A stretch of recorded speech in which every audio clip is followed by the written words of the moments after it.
Hello dear friends, आज का हमारा टॉपिक है प्लेस वैल्यू और फेस वैल्यू, जिसको हम हिंदी में बोलते हैं स्थानीय मान और अंकित मान।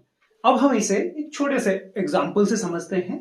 फेस है आपका, सब जगह जाते हैं, एक जैसा ही रहता है, बदलता नहीं है। और प्लेस है वो आपका बदलता रहता है, कभी आप यहां होते हैं, कभी आप वहां होते हैं, उसके अकॉर्डिंग आपकी वैल्यू होती है। तो फेस हुआ अंकित मान जो सेम रहेगा, और प्लेस स्थानीय मान जो बदलता रहेगा। तो हम इसको समझते हैं। अब देखिए, आपको एक क्वेश्चन है। अब इसका प्लेस वैल्यू बताइए। देखिए, इकाई का अंक है, प्लेस वैल्यू भी 2 है और फेस वैल्यू भी 2 है। ठीक है। अब 5 है, दहाई का अंक है, फेस वैल्यू होगी 5 के बाद कितने अंक है उतनी ही 0, और जो फेस वैल्यू है वो उतनी ही रही। अब 4 है, स्थानीय मान है 4 और सैकड़े हैं तो 400, और जो फेस वैल्यू है अंकित मान है वो रहा 4 का 4।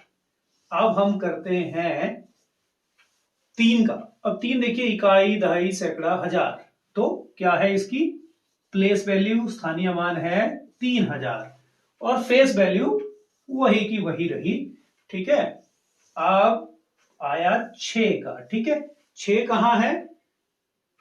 अगर आपको इकाई, दहाई, सैकड़ा में भी दिक्कत आती है तो आप क्या कर सकते हैं, 6 और 6 के बाद कितने अंक हैं भैया, 4 हैं, उतनी ही जीरोस लगा दी। ठीक है। और जो इसका अंकित मान है वो 6 का 6 है। ठीक है। अब 7 के बाद कितने अंक हैं, 5 है, 7 5 0, और अंकित मान इसका सेम का सेम रहा, फेस वैल्यू नहीं बदलेगी। प्लेस, इस एग्जाम्पल से हम समझ चुके हैं कि स्थानीय मान बदलता है, अंकित मान नहीं बदलता है। अब देखिए, एग्जाम में हमें प्रश्न कुछ इस तरह से पूछा जाता है कि इस संख्या में 6 के स्थानीय मान एवं अंकित मान में अंतर ज्ञात करिए। अब देखिए, आपको पता है कि 6 का स्थानीय मान क्या है।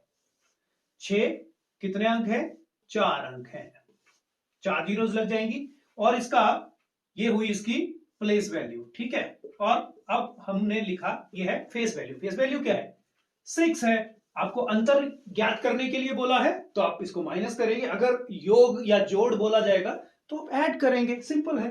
तो यहां देखिए, 10 में से 6 गए, 4, 9 9 9 5, ये आपका आंसर आ जाएगा। Is that simple?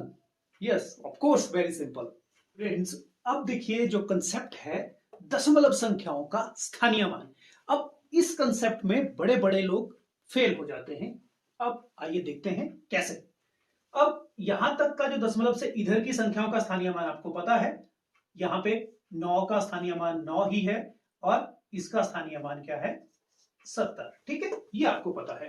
अब दिक्कत होती है, अब यहां पे हम जो स्थानीय मान स्टार्ट करेंगे दशमलव के बाद, पहले अंक जो है उसका लेंगे, तो क्या स्थानीय मान है, 3/10। दशमलव के बाद एक अंक है, आपको पता है अगर एक अंक पहले दशमलव हो उसको खत्म करने के लिए हम क्या करते हैं, 3/10, या इसका मतलब है कि ये 3 का 10वां भाग है। ठीक है। अब आता है 2 का। 2 का स्थानीय मान क्या होगा, यहां पे 2, 2 से पहले जितने अंक पहले दशमलव है, 2 अंक पहले दशमलव है, तो 1 और 2 जीरो, 100। अब 4 के बाद क्या आता है, 4 का स्थानीय मान क्या आएगा, 4 तीसरे स्थान पर है, 1 और 3 जीरो। 5 के स्थानीय मान क्या आएगा, 5 चौथा अंक है, 1 और 4 जीरो। ये क्वेश्चन बार बार एग्जाम में पूछा जाता है कि बताइए इसमें 2 का स्थानीय मान क्या है। तो आप लिखेंगे, दूसरा स्थान है तो 2/100, या 1 के साथ 2 जीरो। अगर इसका पूछा जाएगा, तीसरा है तो 4/1000, 1 और 3 जीरो, क्योंकि इससे इसको मिलाकर जो है 3 अंक पहले दशमलव है, तो उसको खत्म करने के लिए हम बटा 1000 करते हैं। तो इस तरह से अगर दशमलव का स्थानीय मान आएगा तो आप उसको इस तरह से करेंगे।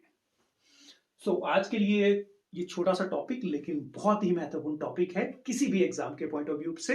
आई होप आपने इसको समझा होगा। That's all for today. Keep learning, keep growing.